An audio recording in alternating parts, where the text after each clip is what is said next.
नमस्कार. मी आनंद ठकार. माझे वडील कैलासवासी विनायक शंकर ठकार यांनी लिहिलेल्या विज्ञान आणि अध्यात्म एक मुळापासून दृष्टिक्षेप या पुस्तकाचं वाचन आपण पुढील काही भागांमध्ये ऐकणार आहोत. तत्पूर्वी वी शम ठकार यांच्या एकंदरीत कारकिर्दीविषयी थोडीशी आपल्याला या भागामध्ये मी ओळख करून देणार आहे.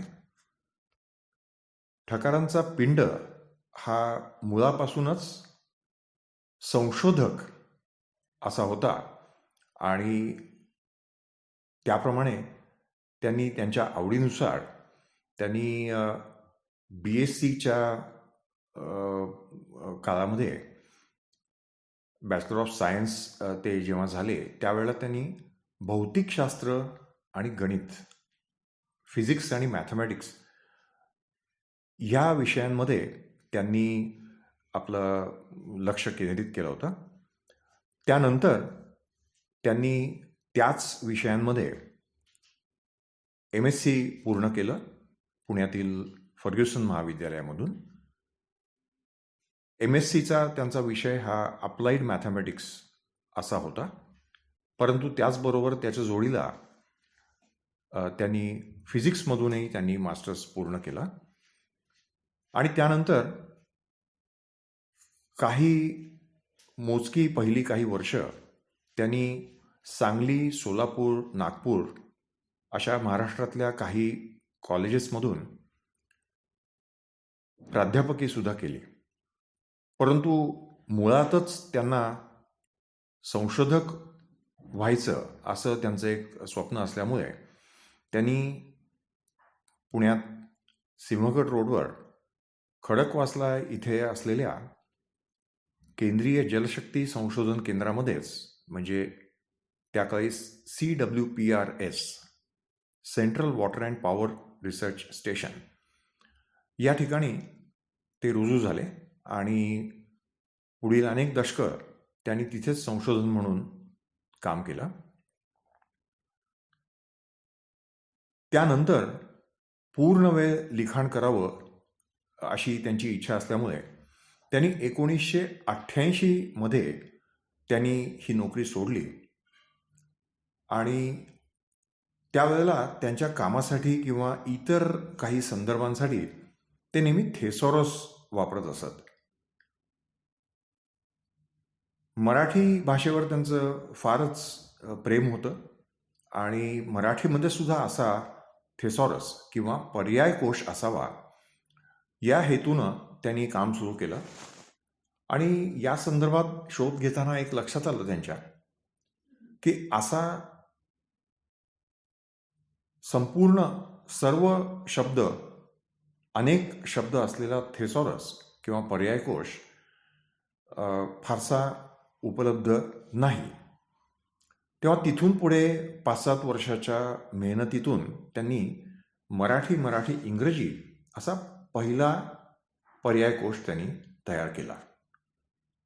मराठी असा पर्याय कोश जरी असला तरी सुद्धा त्यांनी हा त्यांचा जो पर्याय कोश नवीन त्यांनी केला तो आताच्या पिढ्यांना किंवा इथून पुढच्या पिढ्यांनाही तो उपयुक्त व्हावा म्हणून त्याच्यामध्ये इंग्रजी शब्दांचाही अंतर्भाव करून मराठी इंग्रजी असा हा त्यांनी पर्याय कोश तयार केला. सुरुवातीला फक्त मराठी असं खरं म्हणजे प्लॅन असताना सुद्धा त्यांनी नंतर मराठी इंग्रजी असा तो पर्याय कोश पूर्ण केला आणि अर्थातच त्यांचं इंग्रजीवरही फार चांगलं प्रभुत्व होतंच. तेव्हा सर्वसामान्य वाचकांपासून ते साहित्यिकांपर्यंत आणि अगदी व्यावसायिक कामांसाठी अनेक ऑफिसेसमध्ये, अनेक इंडस्ट्रीजमध्ये सुद्धा जे व्यावसायिक कामासाठी जे भाषांतर करायला लागतं त्यासाठी सुद्धा या पर्याय कोशाचा सर्वांनाच खूप उपयोग झाला.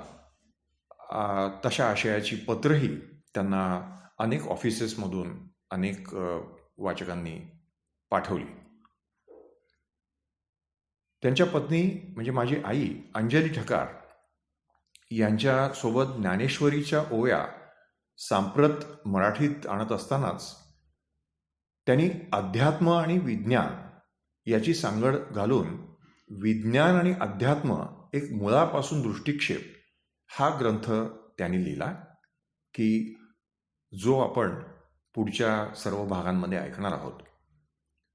अंजली ठकार यांनी त्यांच्या कवयित्री आणि लेखिका अशा त्यांच्या कारकिर्दीमध्ये सर्वात मोठं जे काही काम किंवा जे काही कॉन्ट्रीब्युशन हे मराठीसाठी केलं असेल ते म्हणजे समओवी ज्ञानेश्वरी, तसंच समओवी अमृतानुभव आणि समओवी चांगदेव पासष्टी, ज्याचं पुढे ज्ञानेश्वरांचे काव्यालंकार असं एकत्रित स्वरूपातही पुस्तक प्रसिद्ध झालेलं होतं.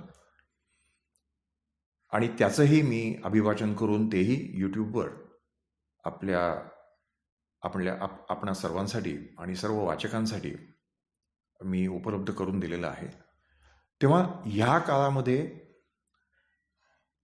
ठकारांनी स्वतः खूप लक्ष घातल्यामुळेच त्याचं संपूर्ण संपादन समओवी ज्ञानेश्वरी आणि अमृतानुभव आणि चांगदेव पासष्टी याचं जे समओवी रूप, म्हणजे आई अंजली ठकार हिला ज्या समओवी स्वरूपात ओव्या सुचत गेल्या त्याचा अभ्यास करत असताना, तेव्हा ओवीला ओवी म्हणजे अर्थ तोच आणि कंटेंट सर्व तोच, परंतु शब्दयोजना ही सुमारे आताच्या मराठी वाचकांना समजतील असे शब्दयोजन केली.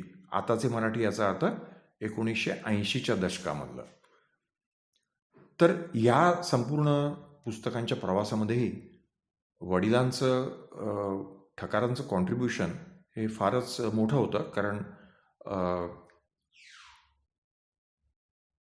आईच्या काही प्रकृती अस्वास्थ्यानंतर तिची दृष्टीही खूपच कमी झालेली होती आणि त्यामुळे तिला सुचलेल्या ओव्या तिने लिहायच्या आणि वडिलांनी त्या लिहून काढायच्या आणि त्याचं पूर्ण संपादन करून त्याचं एक फायनल जे काही स्वरूप असेल ते तयार करायचं. असं हे पुस्तक निर्मितीचं हे काम हे या दोघांनी मिळून केलं होतं.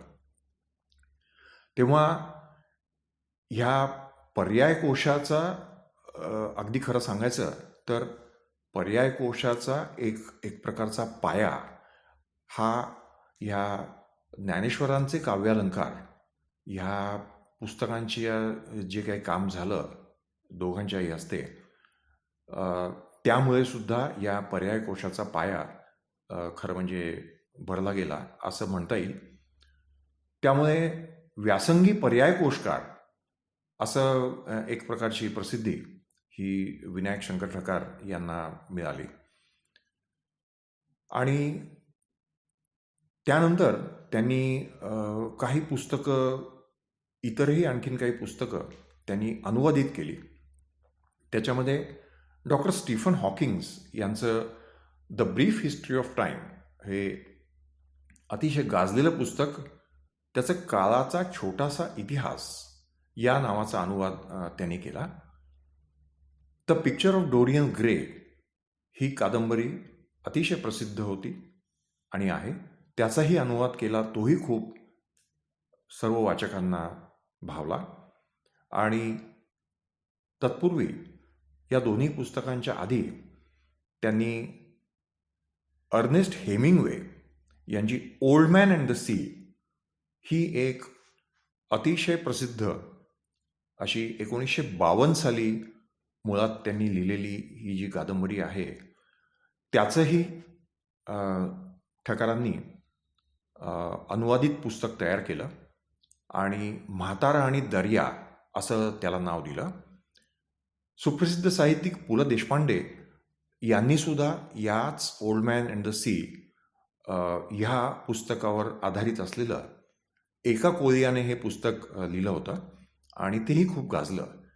परंतु माझ्या वडिलांना, विषम ठकारांनाही हे पुस्तक त्यांच्या तरुण काळापासून फार आवडत होतं आणि ह्या पुस्तकांच्या अनुवादाची काही प्रोजेक्ट्स त्यांनी हातात घेतली, तेव्हा त्यांना सर्वप्रथम असं वाटलं की हे अतिशय आवडतं पुस्तक आहे, त्याचा आपण अनुवाद करावा, आपल्याला जसा भावतो तसा करावा, म्हणून त्यांनी तो केला.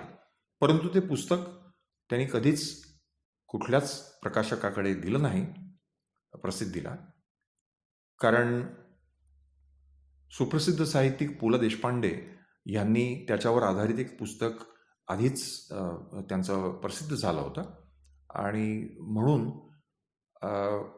आता अलीकडे मी ह्याच पुस्तकाचं एक ऑडिओ बुकही तयार केलेलं आहे आणि तेही यूट्यूबवर आपल्याला ऐकण्यासाठी उपलब्ध केलेलं आहे.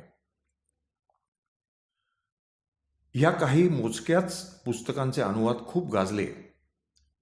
त्या मागोमाग अगदी अलीकडच्या काळामध्ये म्हणजे 2012 नंतर त्यांनी संस्कृतमधील 200 सुभाषितं निवडली आणि त्याचा इंग्रजीत अनुवाद केला. परंतु हेही पुस्तक त्यांनी कधी प्रकाशित केलं नाही. तेव्हा आम्ही अगदी जवळच्या सुहृदांसाठी आणि मित्रमंडळींसाठी ईमेल किंवा फेसबुकद्वारे ते फक्त प्रसिद्ध केलं किंवा ते पाठवण्याची व्यवस्था केली. तेव्हा ही होती त्यांच्या एकंदरीत कारकिर्दीची छोटीशी रूपरेषा. आपण यानंतरच्या भागांमध्ये विज्ञान आणि अध्यात्म एक मुळापासून दृष्टिक्षेप हे ठकारांनी लिहिलेलं जे पुस्तक आहे ते आपण ऐकणार आहोत आणि माझी खात्री आहे की ते आपल्याला नक्कीच आवडेल. धन्यवाद.